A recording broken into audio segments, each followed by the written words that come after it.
बोला बोला शंकर भगवान की।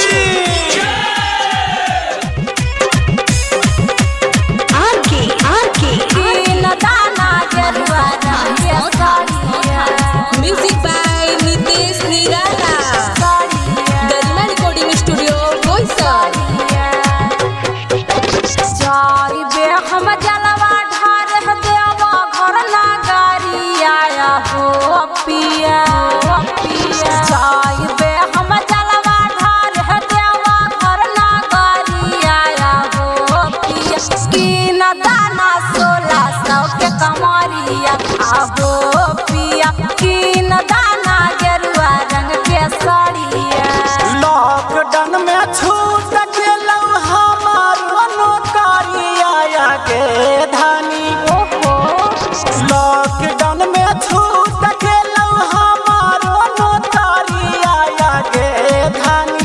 कहाँ से लैबौ 1600 के कमरिया आगे धानी। कहाँ से लैबौ गेरुआ रंग के साड़िया। बहाना नहीं चलतो गेरुआ रंग के साड़िया। हमरा के चाहिए तो चाहिए गेरुआ रंग के साड़िया।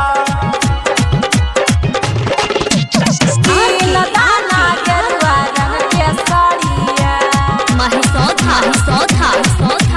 की न दाना गेरुआ रंग के साड़िया। जब से भइल शादी तू तो करेला बहाना।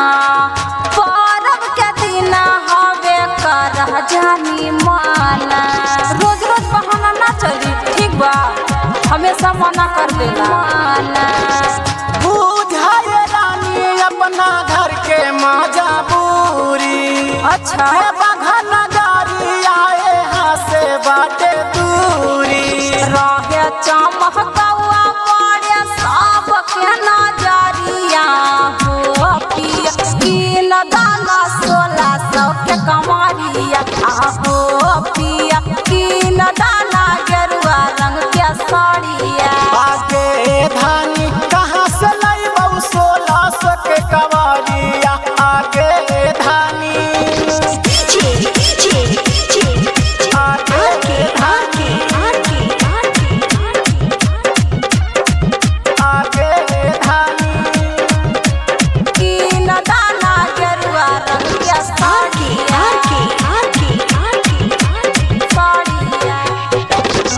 जइबा न साथे तो हम जाइब अकेला। राइटर अरबी रोजा जलावा चढ़ेला।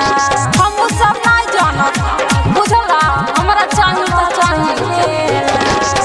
मानत मानुषन के ये हो रानी बतिया। अच्छा ठीक हो लेके चल घर ही से बेलावा के पतिया। लेला नहीं बंदना के कहे तू खबरिया हो पिया की न दाना 1600 के साड़िया आहो पिया की न दाना गेरुआ रंग के साड़िया। आगे धानी की न देबौ 1600 के कवरिया। आगे धानी की न देबौ गेरुआ रंग के साड़िया। जाइबे हम जलवा ढार देवा घर ना गाड़ी आया हो पिया। जाइबे हम जलवा ढार देवा घर ना गाड़ी आया हो पिया की न दाना 1600 के कमरिया